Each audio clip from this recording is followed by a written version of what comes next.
βασιλικό διάγγελμα ακούστηκε σήμερα, αδελφοί μου, σε όλους τους Ορθοδόξους ναούς. Ο Κυριός μας καλεί σε εθελοντική επιστράτευση όλα τα παιδιά του, όλους τους ανθρώπους. Και τι μας λέγει? Όστις θέλει ο πίσω μου ακολουθεί, απαρνησάστο εαυτόν, αράτω των σταυρών αυτού και ακολουθείτο με. Δεν βιάζει κανέναν ο Χριστός, όποιος θέλει.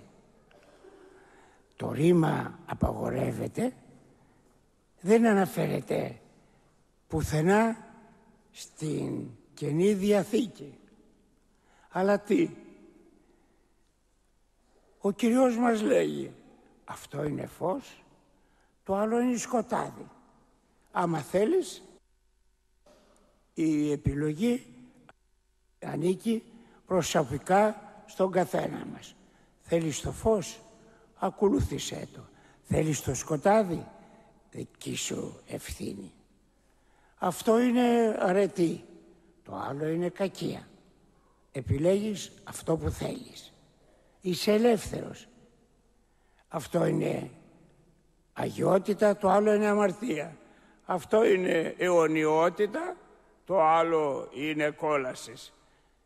Ο άνθρωπος καλείται να κάνει την επιλογή του. Τι σημαίνει αυτό? Ότι ο άνθρωπος, αδέλφια μου, είναι ελεύθερο. Δεν είναι ένα ρομπότ να πατήσουμε το κουμπί και να κάνει αυτό που θέλουμε εμείς. Ο Θεός σέβεται την ελευθερία του ανθρώπου και μας λέγει, εάν τηρήσετε τις εντολές μου, τα αγαθά της γης φάγεστε. Εάν δε μη τηρήσετε, θανάτω αποθανίστο. Θέλεις ζωή? Η ελευθερία είναι δική σου. Ή το θάνατο επιλέγεις ή τη ζωή. Γι' αυτό, αδέλφια μου, πολλές φορές λέμε, γιατί ο Θεός δεν επεμβαίνει να πατάξει τον Α, τον Β, τον Δυνάστη, τον Πλανητάρχη που κάνουν κακό στον κόσμο.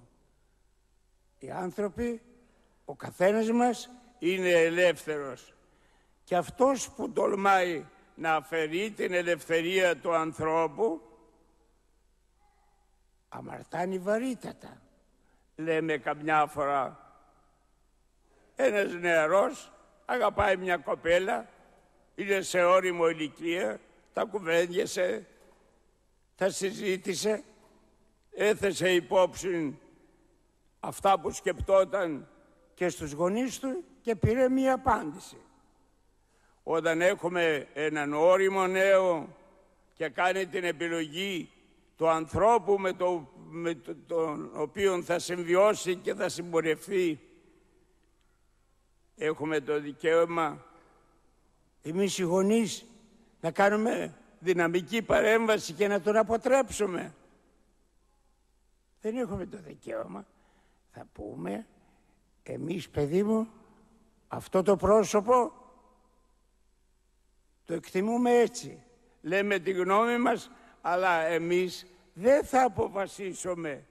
Εσύ θα αποφασίσεις, για να έχει και την προσωπική ευθύνη, για να μην έρχεται πάνω από το μνήμα μας και γρατσουνάει το χώμα και να λέει, πατέρα, μητέρα, εσύ με κατέστρεψες.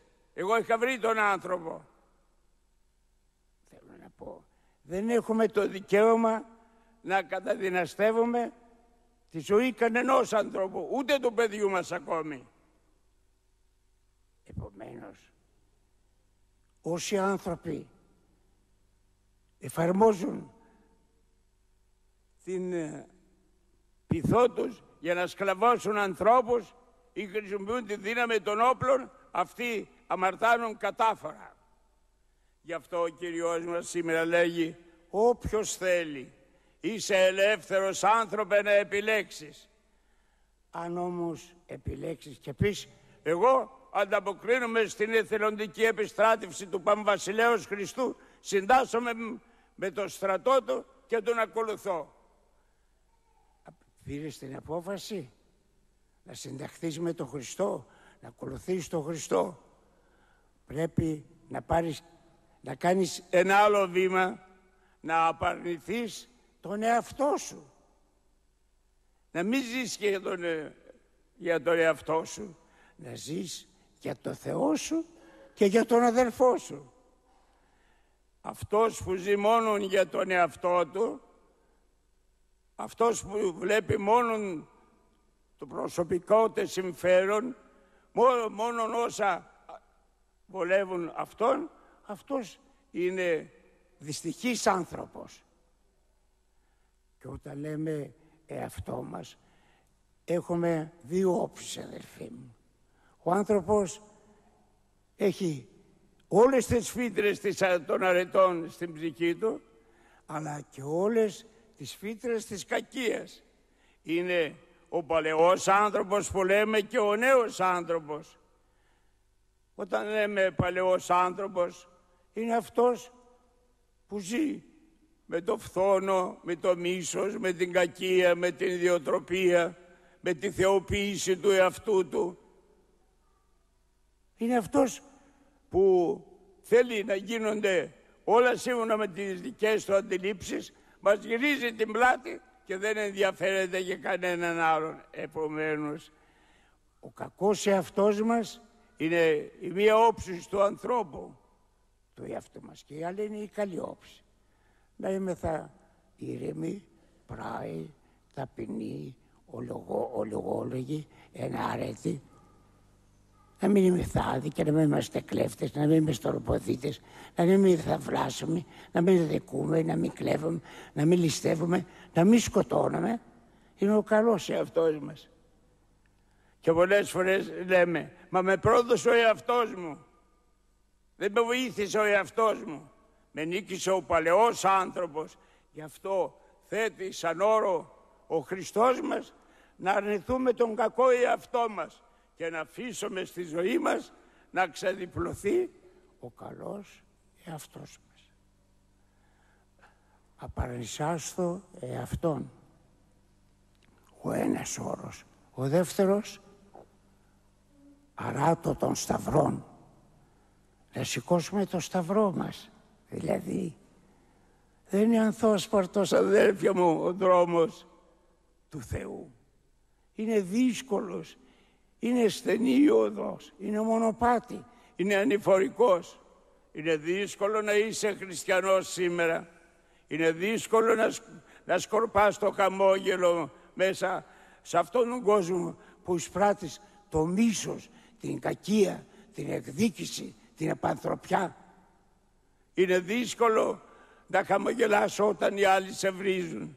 Είναι δύσκολο να δώσεις και την άλλη παρειά του προσώπου σου σε αυτόν που δράπησε την πρώτη. Βλέπετε, είναι δύσκολο να είμαστε χριστιανοί. Το θέλουμε, θα θέλαμε όλοι μας να είμαστε σαν άγγελοι. Αλλά βλέπετε, πολλές φορές δεν θέλουμε να δυσκολευτούμε. Δεν θέλουμε να βαδίσουμε τη στενή οδό που είναι δύσκολος, είναι ανηφωνικός. Ο δρόμος που ανεβαίνουμε, αλλά οδηγεί στην κορυφή.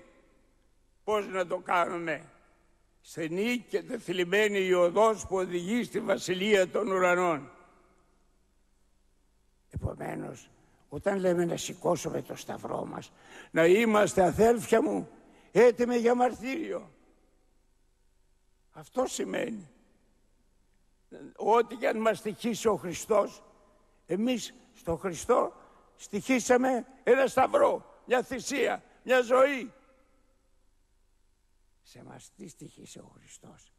Τη χλέβη, την προσβολή, την περιφρόνηση, την απαξίωση. Και όταν θα θέλαμε να είμαστε τέλειοι χριστιανοί, τότε Εδώ είναι τα δύσκολα. Γιατί εμείς γεννήκαμε χριστιανοί Πασχαλιάτικοι, χριστιανοί Αυγουστιάτικοι και χριστιανοί Χριστουγεννιάτικοι. Χριστιανοί του ναού είμαστε μόνο όταν είμαι χριστιανοί, όταν είμαστε μέσα στο ναό. Όταν βγαίνουμε απ' έξω, ξεχνάμε, αδέλφια μου, ότι είμαστε χριστιανοί. Εδώ είναι το σπουδαίο.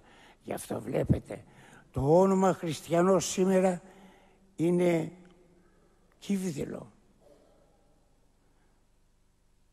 Είναι κύβδηλο. Δεν έχει αντίκρισμα. Είναι σαν τα κατοχικά εκατομμύρια που πιάναμε όλοι μας τότε, αλλά δεν είχε αντίκρισμα. Έβγαζε ο Κουτσαμάνης. Λοιπόν, επομένως, όταν λέμε χριστιανός, να είμαστε 100% χριστιανοί. Και στο ναό και εκτός του ναού και στο σπίτι και στην εργασία και στο μαγαζί και στο σχολείο και μέσα στην κοινωνία να μοσχοβολούμε από αρετή και από αγιότητα. Για να λένε μάλιστα αυτός είναι χριστιανός. Η μάνα μου είναι χριστιανή. Ο πατέρας μου είναι πιστός. Ο φίλος μου είναι άνθρωπος του Θεού. Ο συνεργάτης μου είναι έντιμος άνθρωπος. Έχει αρχές, έχει απόψεις σωστές. Επομένως, όταν λέμε να πάρουμε το σταυρό και να τον σηκώσουμε, σημαίνει ότι θα δοκιμαστούμε στη ζωή και οφείλουμε να αγωνιστούμε. Και ακόμη δύο πράγματα. Το ένα πράγμα είναι, αδέρφια, αφού τηρήσουμε όλα αυτά, να έχουμε ένα στόχο. Την ψυχή μας. Όλοι μας, αδέρφια μου, όλοι εμείς εδώ που είμαστε, έχουμε μια ψυχή. Έχουμε και ένα σώμα. Το σώμα το φροντίζουμε, το ταΐζουμε, το ποτίζουμε, το περιποιούμαστε. Έχουμε καμιά 15 ειδών γιατρούς που το περιποιούμε και καλά κάνουμε. Δεν είναι κακό πράγμα να φροντίζουμε και την... αλλά έχουμε και μια ψυχή αθάνατη. Τι να κάνουμε όλα αυτά εάν κερδίσουμε όλο τον κόσμο, όλους τους θησαυρούς της γης, όλα τα κτήματα, τα χωράφια, τα εργοστάσια, όλα τα χρήματα που νομίζουμε ότι αυτά δημιουργούν ευτυχία στον άνθρωπο. Άμα χάσουμε την ψυχή μας, δεν οφείλουμε. Και για να μην χάσουμε την ψυχή μας, πρέπει να διαθέτουμε και για την ψυχή χρόνο. Και να την τρέφουμε και να την δροσίζουμε, να την τρέφουμε το Λόγο του Θεού. Και να την καθαρίζουμε και να την περιποιούμε και να την φροντίζουμε και να την αφήνουμε να αναπνεί σε καθαρή ατμόσφαιρα. Για να πετύχουμε τη σωτηρία και τον αγιασμό. Και το τελευταίο που μας λέει, να ομολογούμε την πίστη μας. Να μην φοβούμεθα να πούμε ότι είμαστε χριστιανοί. Να μην κρυβόμαστε, να ομολογούμε με θάρρος. Να υποστηρίζουμε το δίκιο, την αλήθεια, να καταδικάζουμε το ψέμα και κάθε αδικία που γίνεται στον κόσμο. Και τότε και ο Κύριος μας θα μας ομολογήσει εν ημέρα κρίσεως στη Βασιλεία των Ουρανών. Τελείωσα, αδελφοί μου, για σήμερα. Χαίρομαι που είσαστε όλοι εδώ και παρακολουθείτε με προσοχή και ευλάβεια το λόγο του Ευαγγελίου. Δεν είναι δικά μου λόγια, είναι λόγια του Χριστού. Εμείς δεν είμαστε και άξιοι ούτε καν στο στόμα μας να παίρνουμε τέτοια άγια λόγια. Θα όμως υποχρεωμένοι να κάνουμε το κηρύγμα, να πούμε την αλήθεια προς ωφέλεια και οικοδομή όλων μας. Ζούμε σε δύσκολες μέρες. Οι καιροί είναι χαρεποί και εμείς οι χριστιανοί πρέπει να δώσουμε τη μαρτυρία και την ομολογία της πίστος για να συγκρατήσουμε. Είμαστε το φως, να φωτίσουμε. Είμαστε το αλάτι, να αλατίσουμε.